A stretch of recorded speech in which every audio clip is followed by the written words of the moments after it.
우리 4월 한 달 생명을 따라 사는 사람들이라는 주제를 가지고 함께 말씀을 나누고 있습니다. 이 4월 예수님의 죽으심 또 부활이 있는 그 달이기 때문에 생명을 따라 사는 삶이 무엇인지를 우리가 함께 고민하면서 함께 말씀을 나누고 있습니다. 오늘은 특별히 종려주일이라고 기억되는 날입니다.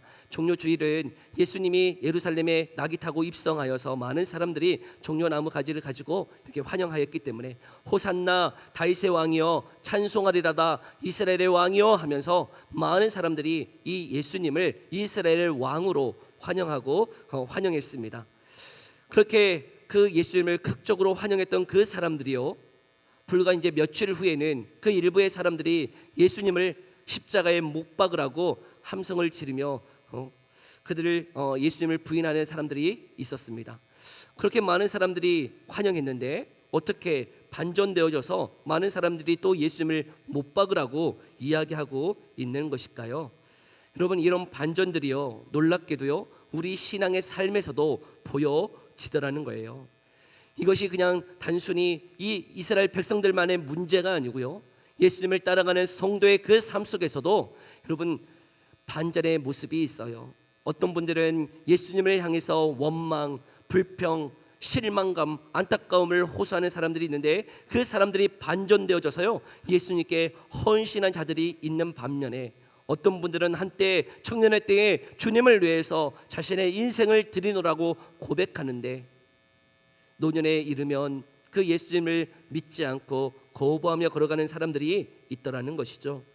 도대체 왜 그럴까요? 왜 우리의 신앙의 삶에도 이런 반전들이 있는 것일까요? 그러면서 우리가 오늘 본문의 말씀을 통해서 정말 생명을 따라 사는 삶이 무엇인지를 함께 나누고자 합니다. 그 생명을 진심으로 알고 간직한 사람들은 어떻게 살아가는 것일까? 오늘 본문의 말씀을 가지고 함께 나눌 때 큰 은혜 있기를 간절히 소망합니다.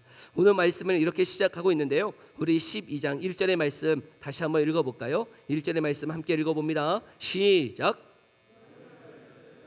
지금 6월절 엿새전이다 라고 말씀하고 있어요. 6월절 엿새전이라고 하는 그 의미는요 다른 게 아니에요. 여러분, 예수님이 언제 죽으셨을까요?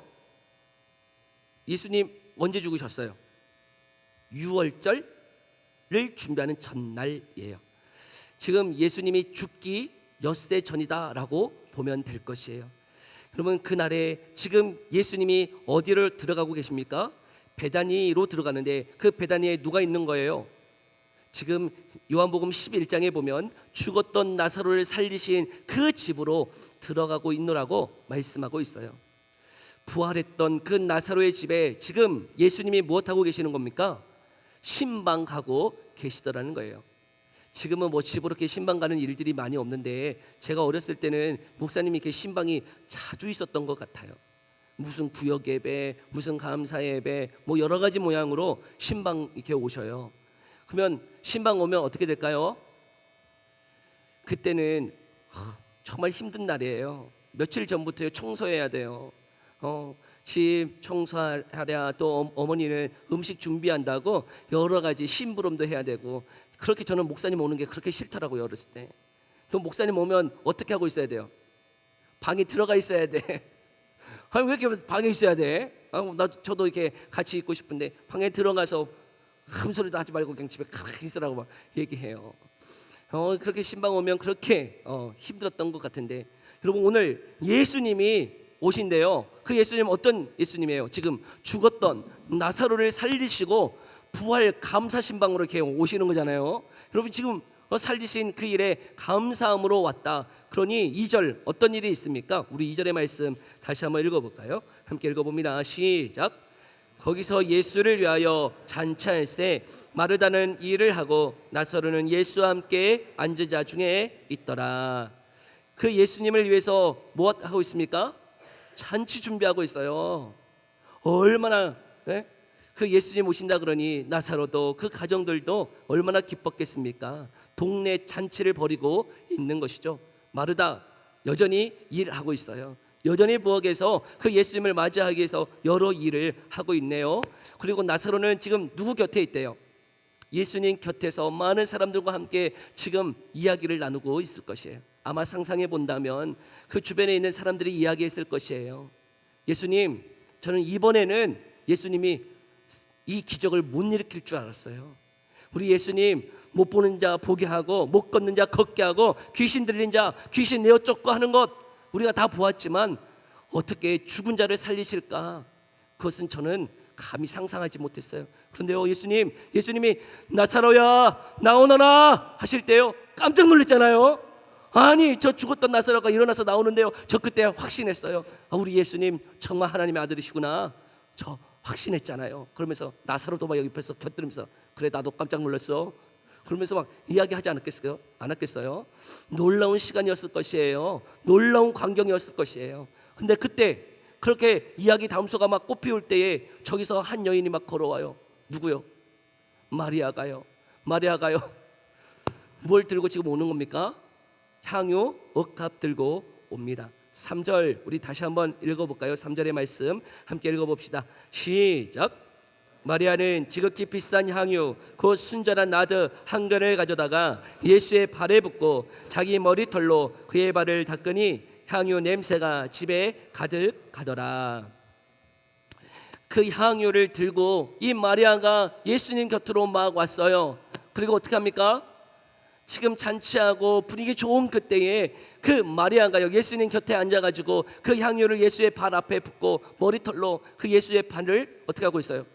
닦고 있다는 것이죠. 도대체 이 마리아는 왜 그랬을까요? 여러분, 이 마리아가 이 향유를 왜 예수님의 발에 붓고 그 머리털로 예수의 발을 닦고 있는 것일까요? 지금 자신의 오빠 나사로를 살려주심에 감사해서 여러분 이 예물을 드리고 있는 걸까요? 여러분, 이 향유가 지금 얼마의 가치가 있는가라고 할 때 뒤에 보면 300데나리온이 된다라고 말씀하고 있어요. 이 데나리온, 한 데나리온은 한 노동자의 하루의 품삯이에요. 그러니 하루의 품삯을 우리가 10만 원으로 잡으면 여러분 지금 300데나리온은 얼마입니까? 3천만 원이에요. 어떻게 보면 여러분 우리가 뭐 주말 쉬고 또 휴일 쉬고 그러면 거의 1년에 300일 일할 텐데 거의 1년치의 연봉인 거죠. 1년치의 연봉 3천만 원을 지금 예수님이 자신의 오빠 나사로 살려주신 것 감사해서 지금 예물을 드린다면, 감사해서 감사의 예물을 드린다면 어떻게 드려야 정상입니까? 현찰로 드려야지. 여러분 현찰로 드려야 정상 아닙니까? 그거를 예수의 발 앞에 지금 얼마짜리를 붓고 있는 거예요? 3천만 원을 그냥 붓는다? 여러분 가당치나 합니까 이게? 그랜저 한 값짜리 그냥 그랜저 차를 그냥 갖다 예수의 발 앞에 부어? 3천만 원을? 그냥 감사했다면, 정말 자신의 오빠 나사로를 살려주신 게 감사했다면, 감사의 예물이라면 어떻게 해야 정상이라고요? 잘 기억하세요. 현찰로 드리는 게 가장 좋은 거예요. 현찰로 드려야지. 왜요? 여러분 지금 예수님 밑에는 몇 명 있어요? 몇 명 거느리고 다니세요? 12명 맨날 거느리고 다니세요. 12명 먹이려면 어때요? 돈 들어요? 안 들어요? 돈 어마어마하게 들어요. 12명 집에. 여러분 우리 2명만 있어도 그냥 힘들어 죽겠는데 여러분 12명이 집에 있어. 여러분 밥 먹이려고 그러면 돈 얼마나 들겠어요. 그러니 예수님 너무나 감사해요. 저희 오빠 살려주셔서. 그러니 이 3천만 원 헌금 드릴 테니까 제자들 잘 봉양하시고 또 가난한 자들도 잘 섬겨주세요 하면서 감사 예물로 3천만 원을 현찰로 준비해야지. 감사했다면. 여러분 지금 마리아는 단순히 자신의 오빠 살리심에 감사의 예물을 드려서 향유를 드리는 게 아니라는 것이죠. 어떤 의미가, 다른 의미가 있는 것 같아요. 도대체 어떤 의미가 있었을까? 이 나사로를 살린 사건은 바로 요한복음 11장 앞장에 바로 나와요. 근데 이 나사로를 살리셨을 때 여러분 마리아가 가졌던 감정이 있네요. 우리 먼저 요한복음 11장 32절의 말씀 함께 읽어볼까요? 요한복음 11장 32절 함께 읽어봅니다. 시작. 그 발 앞에 엎드려 이르되 주께서 여기 계셨더라면 내 오라버니가 죽지 아니하였겠나이다 하더라. 지금 그 오라버니를 살리셨을 때에 예수님이 일찍 오셨어요? 늦게 오신 거예요? 늦게 오셨어. 늦게 오심으로 인해서 지금 이 마리아 가운데 감정이 어떤 감정이 있는 거예요? 예수님 일찍 오셨다라면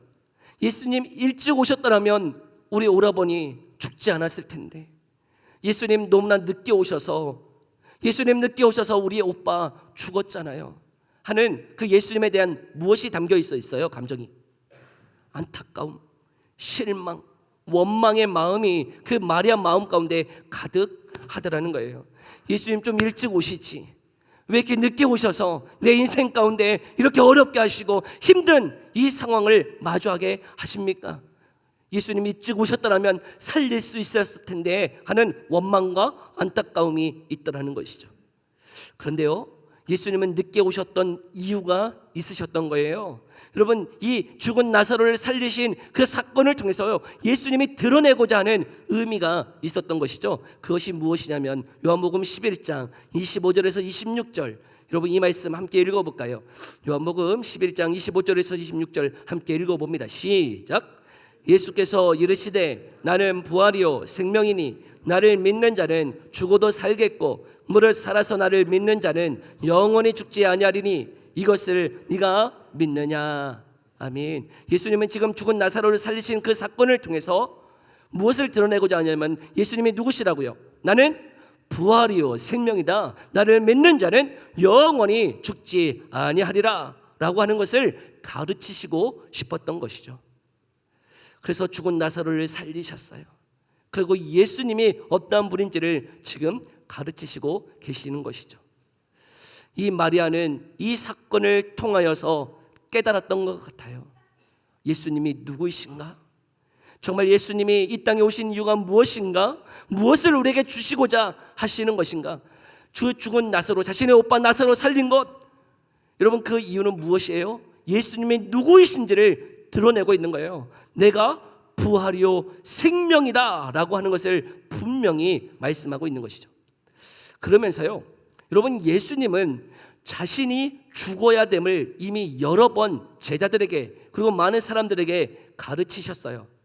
지금 예루살렘에 입성하실 이때에도 이 종려 주일을 앞두고도 또 이 이야기를 하세요. 우리 마태복음 20장 18절에서 19절의 말씀 함께 읽어볼까요? 무엇을 말씀하고 있는지 함께 읽어봅니다. 시작. 예루살렘으로 올라가리니 인자가 대제사장들과 서기관들에게 넘겨짐에 그들이 죽이기로 결의하고 이방인들에게 넘겨주어 그를 조롱하며 측짓질하며 십자가에 못 박게 할 것이나 제3일에 살아나리라. 아멘. 예수님이요 자신이 십자가에 죽고 살아날 것을 성경에 보면 3번이나 여러분 이야기하고 있어요. 그래서 예수님이 죽었을 때에 대제사장과 바리새인들이 어떻게 합니까? 우리도 들었다는 거예요. 자신이 죽고 살아날 것을 이야기했기 때문에 어떻게 해야 된다고? 그 무덤을 돌로 봉인하고 경비병을 세워서 이것을 지켜야 됩니다 라고 이야기할 정도로, 여러분 많은 사람들이 알고 있었어요. 마리아도 그 사실을 알고 있었을 것이에요. 지금 자신의 오빠 나사로를 살리신 그 사건을 통해서 마리아는 예수님이 누구이신지를 분명히 깨달았던 것 같아요. 그분이 정말 우리를 위해서 자신의 십자가에 죽으시고 부활하심으로 우리에게 생명 주시기 원하시는구나 라고 하는 것을 깨달았던 것이죠. 이전에는 자신에게 왜 예수님이 오셔서 일찍 오셔서 우리 오빠 살려주지 않을까? 우리 예수님 왜 내게 복을 주지 않을까? 예수님 왜 내 뜻대로 하지 않을까 하는 원망, 안타까움, 실망이 있었는데 그런 마음이 이제는 뒷전이요.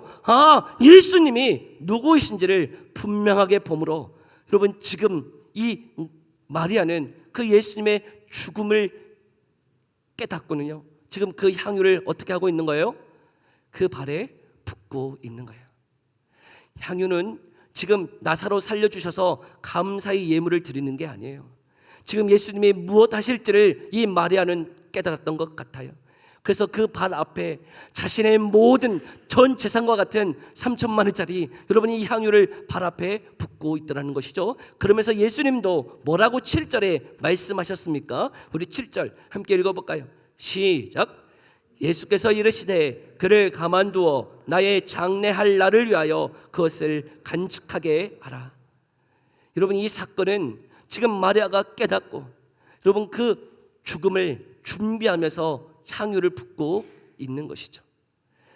그 예수님이 누구이신지를 깨달았기 때문에, 그 예수님이 정말 날 위하여 십자가 지시고 죽으실 것을 알았기 때문에 이 마리아는 그 발 앞에 자신의 모든 것 같은 향유를 붓고 있어요. 전에 사는 성도 여러분, 저와 여러분도 마리아처럼 그 예수님을 바라볼 수 있기를 간절히 소망합니다.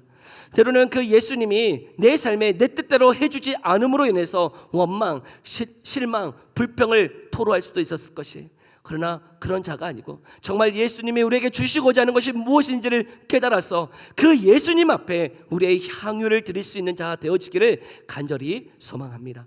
그런데 너무나 귀한 오늘 본문의 말씀에 또 한 사람이 등장하고 있어요. 누굽니까? 마리아 말고 가룟 유다. 우리는 가룟 유다 그러면 막 선입견이 있어가지고 제대로 안 읽어요. 가룟 유다. 막 이렇게 눈을 째려보면서 이 가룟 유다를 살펴보는데, 여러분, 가룟 유다는 어떠한 자입니까? 우리는 예수 판자라고만 알고 있지만, 여러분, 이 가룟 유다도 예수님의 12 제자 중에 한 사람이에요. 또한 그 가룟 유다는 예수님께 신뢰를 얻어서 돈깨를, 회계를 맡고 있을 정도로, 여러분, 어떤 이렇게 단체 가운데 회계를 누구한테 맡겨요? 돈 빼먹을 것 같은 사람, 그 사람에게 회계 맡깁니까? 그러지 않을 거예요. 그래도 좀 신뢰를 얻고 인정함을 받았기 때문에 회계 맡기는 것 아니겠어요? 여러분, 가룟 유다, 우리는 선입견이 있어서 이 도둑놈, 이 나쁜 놈이라고 생각할지 모르지만 아니요. 여러분, 이 가룟 유다는 지금 제자들에게도 신뢰를 받았고 또 누구에게도요? 예수님께도 신뢰를 받았기 때문에 이 돈깨를 맡는 회계로서의 업무를 감당하고 있는 것이에요. 또한 예수님의 12 제자 중에 한 사람이기 때문에 그의 모든 삶을 뒤로하고 누구를 따라다니고 있는 거예요? 예수님을 따라다니고 있는 거예요. 여러분, 가룟 유다는요, 헌신자예요. 주님을 위해서 자신의 모든 생업을 뒤로하고 누구를 쫓아다니는 거예요? 예수님 쫓아다니는 것 아닙니까? 또한 그 제자들과 또한 예수님께 신뢰를 받아서 회개의 업무도 감당하고 있다고요. 오늘 그런데 그 가룟 유다가 마리아가 예수님의 발 앞에 그 향유를 부을 때 5절 뭐라고 고백하고 있죠? 우리 5절 함께 읽어볼까요? 5절이에요. 함께 읽어봅니다. 시작. 이 향유를 어찌하여 300데나리온에 팔아 가난한 자들에게 주지 아니하였느냐 하니. 네, 이 말이 여러분, 저는 상식이라고 생각해요. 아까 전에 얘기했잖아요. 감사해서 예물을 드린다면 여러분 어떻게 해야 정상이라고요? 현찰로 갖고 와야 된다고 얘기했잖아요. 여러분, 부으면 안 돼요.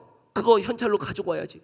3천만 원짜리 정말 감사해서 예물을 드리는 거라면, 여러분, 이 가룟 유다의 말이 너무나 상식적인 거예요. 그거 팔아서 우리도 먹고 좀 또 가난한 자 돕고 하면 얼마나 좋겠냐. 상식적이고 합리적인 말이 될 수 있는 거죠. 근데 여러분, 가룟 유다는 몰랐어요. 가룟 유다는 지금 뭘 모르고 있는 거죠? 예수님이 죽으실 거라는 것, 그거 계속 얘기했음에도 불구하고, 나 이제 예루살렘에 들어가면 죽는다, 나 죽고 다시 살아날 거야, 나 죽는다, 나 살아날 거야, 죽는다, 나 살아난다, 몇 번 얘기했다고요? 3번이나 이야기했어요. 근데 거기엔 관심이 있어요, 없어요? 없어요. 예수님 죽으시고 살아난다고 3번이나 얘기했는데 지금 예루살렘에 들어가면 일이 일어날 것을 이야기했음에도 불구하고 거기에는 관심이 없어요. 어디에 관심이 있는 거예요? 그 가룟 유다가 얘기했던 5절의 의미가 무엇인지를 6절은 이렇게 말씀해 주고 있네요. 함께 6절 말씀 함께 읽어볼까요? 시작. 이렇게 말함은 가난한 자들을 생각함이 아니요 그는 도둑이라 돈깨를 맞고 거기 넣은 것을 훔쳐 가미러라. 그는 가난한 자에 대한 마음이 있어서 이 말을 한 게 아니었던 거죠. 못하기 원했던 거예요. 그 돈 훔쳐야 되는데, 저 비싼 거 팔아서 돈을 좀 한 줌 내 주머니에 넣어야 되는데 저거를 왜 발에 부어? 하는 안타까움이 있는 거예요. 예수님이 죽으시고 예수님이 행하실 그 일에는 관심이 없고 이 가룟 유다의 마음에는 온통 어떤 마음이 있는 거예요? 물질을 향한 마음뿐이었다는 것이죠. 가룟 유다 처음부터 그랬던 사람이라고요? 아니라고요. 가룟 유다 헌신자라니까요. 내 모든 인생 주를 위해 따르겠노라고 자신의 생업을 뒤로하고 주님 앞에 나왔던 자예요. 신뢰를 얻었던 자예요. 그런데 왜 이런 변절함이, 이런 변질이 있는 겁니까? 왜요? 누구를 바라보지 못하는 거예요? 예수님 바라보지 못하고 있는 거예요. 무엇을 바라보고 있는 거죠? 그 예수님을 따름으로 인해서 내 삶에 힘드는 상황들이에요. 예수님 따르면 성공할 줄 알았는데, 예수님 따르면 나 돈 많이 벌 줄 알았는데, 예수님 따랐는데 어떤 거예요? 내 뜻대로 안 되네. 내가 원했던 대로 되지 않네. 아니 빨리 예루살렘에 입성해서 왕으로 등극하시면 그 한 자리 내가 차지할 텐데 뭐 이렇게 죽으신다 그래? 뭐 이렇게 맨날 죽는다 그래요? 빨리 가서 예루살렘의 왕으로 등극하셔야지. 그 뜻대로 되지 않는 거예요. 자신이 원하는 대로 예수님이 행하지 않기 때문에 물질에 관심이 가요. 내 상황에 관심이 가더라는 것이죠. 자네 사랑하는 성도 여러분, 우리는 가룟 유다, 이 나쁜 놈이라고 손가락할지 모르지만요, 많은 성도들이요 예수님을 믿으면서도 이 가룟 유다와 같은 그런 심정으로 따르는 자들이 얼마나 많은지 모르겠어요. 이것이 가룟 유다만의 문제는 아닌 것 같아요. 미국에 유명했던 짐 페이커라고 하는 목사님이 계세요. 그분은 그 TV에서요 유명한 복음 설교자로 그 인기가 있었던 사람이었다고 그래요. 그런데요 그 인기 때문에요 많은 헌금도 들어오고 많은 유명세도 얻게 되었다는 것이죠. 그런데요 그 많은 헌금과 많은 인기로 인해서 그 페이커 목사님이 어떻게 되었느냐, 그 헌금을 자신의 일에 유용하였고 또 성적인 타락 때문에 법정에 서야 되는 그런 일들이 있었다는 것이, 이것이 무슨 미국의 유명한 목사님만의 문제입니까? 아니에요. 우리의 인생의 문제인 것 같아요. 우리도 예수님을 따라가면서요 여전히 현실의 문제 앞에서요 넘어지고 여러분 실망하며 원망하며 그냥 예수님을 향한 열정이 한때 청년의 때에 그때로만 회상하고 넘어가고 있지는 않습니까? 지금 예수님으로 인해서 정말 내 안에 타오르는 열정이 있습니까? 복음을 향하여 걸어가고자 하는 생명을 따라가고 있습니까? 여러분, 많은 사람들이 주님을 따라가는 그 열정이 한때 청년의 때에 그때 한번 불꽃 타오르고 꺼져 있지는 않습니까? 여러분, 지금 이 두 사람, 이 예수님이요 이 마리아와 가룟 유다를 대비하여서 우리에게 말씀해 주고 계세요. 때로는 원망이 있어요, 실망이 있어요. 그런데 그 마음들이 누구를 바라볼 때요? 예수님을 바라볼 때에 온전히 회복함이 있더라는 것이죠. 도대체 이 예수님을 바라볼 때 왜 이런 회복이 있는 것일까요? 우리 7절의 말씀을 다시 한번 읽어볼까요? 7절 다시 한번 읽어봅니다. 시작. 그를 가만두어 나의 장래할 날을 위하여 그것을 간직하게 하라. 지금 우리 예수님 이제 며칠 후면 무슨 일이 있나요? 십자가에 죽으시는 사건이 있어요. 많은 사람들은 마리아가 우리 예수님께 값비싼 향유를 드렸다, 그의 헌신에 주목할지 모르지만요, 여러분, 진정한 향유를 깨트려 주신 분이 누구실까요? 우리 예수님이세요. 우리는 3천만 원 그 마리아가 값비싼 향유를 깨트렸네, 우리도 헌신하자, 뭐 이런 이야기 할지 모르지만요, 아니에요. 여러분, 먼저 우리 예수님이 저와 여러분들을 위하여 깨트려 주신 향유가 있다고요. 어떤 향유요? 생명의 향유예요. 예수님이 먼저 여러분 이 땅에 인간의 몸을 입고 오시고 저와 여러분들을 위하여 생명의 향유를 먼저 깨트려 주셨어요.